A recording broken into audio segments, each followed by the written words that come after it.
चिंता और चिता में सिर्फ एक बिंदु का फर्क होता है।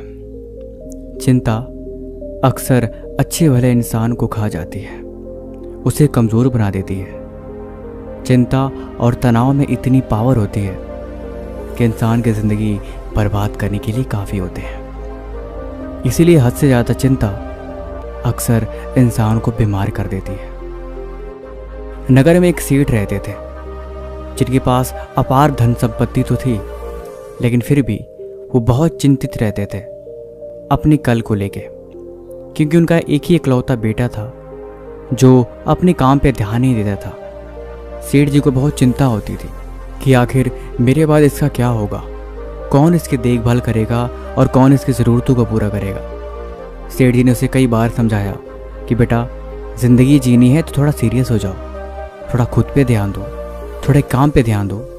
अगर तुम ऐसे ही लापरवाह रहोगे तो तुम्हारी ज़िंदगी का अस्तित्व क्या होगा, क्या करोगे तुम। लेकिन वो कहता था, क्या पापा आप मेरे पीछे पड़ जाते हो, कोई बात नहीं, मैं जैसे हूँ ठीक हूँ, आप मेरी इतनी चिंता मत किया करो।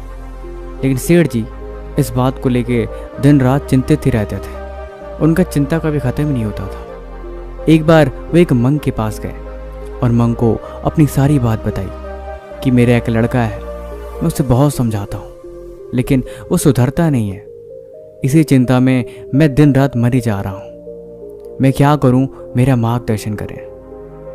मंक कहते हैं, चिंताएं कई तरह की होती हैं। तुम पुत्र मोह से चिंतित हो, कुछ लोग अपने भविष्य से चिंतित होते हैं। चिंता के अलग अलग रास्ते होते हैं और हर चिंता अलग अलग रास्ते से ही आती है। चिंता छोटी हो या बड़ी, चिंता चिंता ही होती है और वो चिंता हमेशा तुम्हारे सुखमय जीवन को नर्क बना के रख देती है। लेकिन गौर से देखा जाए तो इंसान का मन चंचल होता है। तुम्हें एक चीज़ समझनी चाहिए, इस दुनिया में चिंता करने लायक कुछ होता ही नहीं है। हम चीज़ों को नहीं समझते, इसीलिए हम चिंतित होते हैं। लेकिन अगर ध्यान से देखोगे तो वहाँ चिंता का कोई विषय ही नहीं। सेठ जी बोले, महात्मा, मुझे आपकी बातें समझ में नहीं आ रही, कृपया इसे विस्तार में और सही ढंग से समझाइए। मंक कहता है कि मैं तुम्हें कहानी के माध्यम से इस बात को समझाता हूँ। जंगल में एक बुढ़िया रहती थी। उस बुढ़िया का कोई न था। बुढ़िया के पास एक गाय थी और बुढ़िया सुबह शाम उस गाय को चारा खिलाने के लिए जंगल में चारा काटने जाती थी। वहीं उसकी रोजी रोटी थी और वहाँ से लकड़ियों को बेच के थोड़े पैसे मिल जाते थे। उसी से वो अपना गुजारा बसर करती थी। बुढ़िया एक शाम को गाय को चारा खिला के अपनी खटिया में लेटी हुई थी। तब तक उसने देखा उसकी झोपड़ी के अंदर कोई चीज लटक रही है। उसे लगा कि सांप है।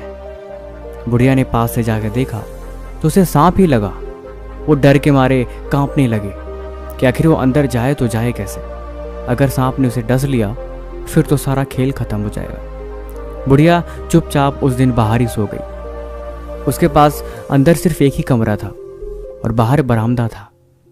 बुढ़िया उस सांप के डर से अंदर गई ही नहीं और बाहर ही मंजे पे हर दिन सो जाया करती थी।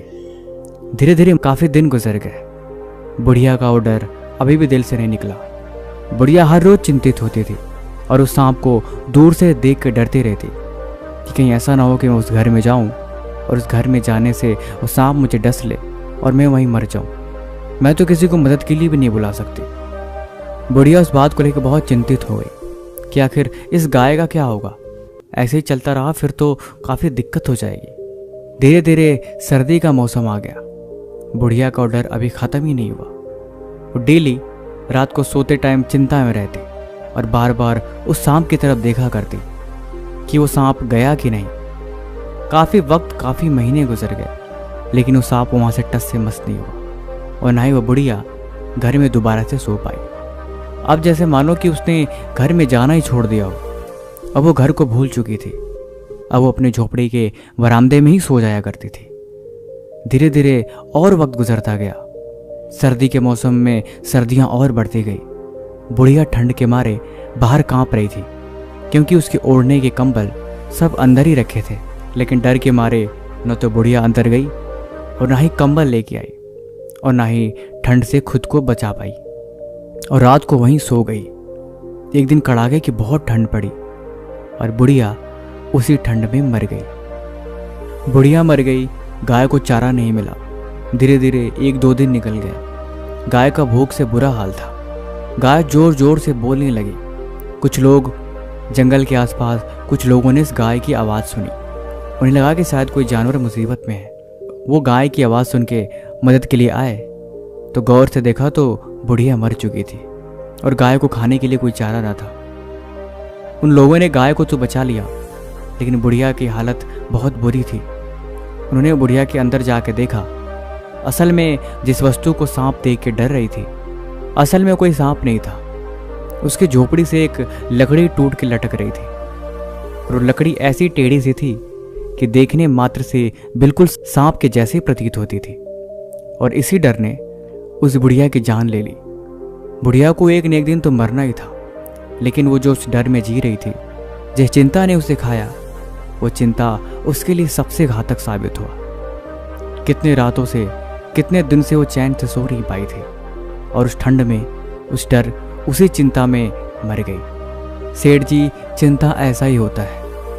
आप गौर से देखोगे तो जो भी आपके पास चिंताएं हैं, जो भी आपके पास दुख है, इस दुनिया में जो कुछ भी होना होता है वो होता है, लेकिन चिंता करने से कभी भी उस चिंता का हल नहीं मिलता। अगर किसी समस्या का आपको सच में हल चाहिए तो आपको उस पर कार्रवाई करनी पड़ेगी। जब आप सच में उसमें कुछ करने की हिम्मत रखोगे और आपको लगे कि आप उसे बदल सकते हो, फिर तो ठीक है। लेकिन ये बात सच है कि हम चिंता करके कभी भी किसी समस्या का समाधान ही निकाल सकते। हमें चाहिए कि हम शांत मन से उस चीज़ के बारे में सोचें। सच क्या है, गलत क्या है, इसमें आपका क्या रोल है? क्या वाकई में ये बात चिंता करने लायक है या बस आपने यूं ही चिंता किया है? अगर आप इस बात पे सोचेंगे तो शायद आपको जवाब मिले कि दरअसल जिस बात से आप चिंतित हैं, आपका मन विचलित है, वो कोई खास चीज़ नहीं है। चिंता का सिर्फ एक ही कारण होता है, वो है मोह। किसी अपनी प्यारी वस्तु या किसी चीज़ को खो जाने का डर अक्सर इंसान को चिंता में डाल देती है। जब आप चिंता करते हो तो उस चिंता में एक रेखा होती है कि आपकी कोई भी प्यारी चीज़ या कोई वस्तु आपसे पक्का दूर जा रही होगी, या जैसा आपने सोचा होगा वैसा हो नहीं रहा होगा। और जब ऐसा होता है तो इंसान चिंता करता है कि आखिर उसके हिसाब से क्यों नहीं हो रहा, उसने जैसा सोचा था उसका ठीक उल्टा कैसे हो गया। और यही चीज़ इंसान को खा जाती है।